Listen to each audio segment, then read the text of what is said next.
I'm using pink for this drawing because I'm drawing a bunny. And a dot for the eyes. But if you want to add more details onto the dot, like highlight point, you can. I'm just trying to make this honestly as fast and as simple as possible. And the ear comes out like that, curves backing like so. And for the body, do a curve all the way down.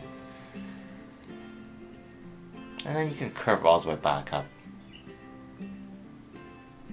And then just write a letter C.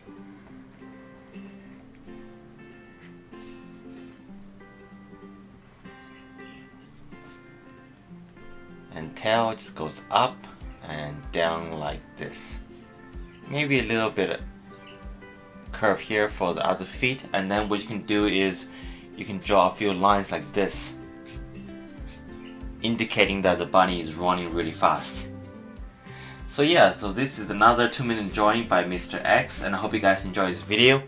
Make sure to subscribe if you like my videos. I have more complicated drawings and very simple drawings. I'll do a bunch more of these. I really enjoy to be able to quickly draw an animal. And I'll see you guys next time. Okay, thanks for watching. Cheers.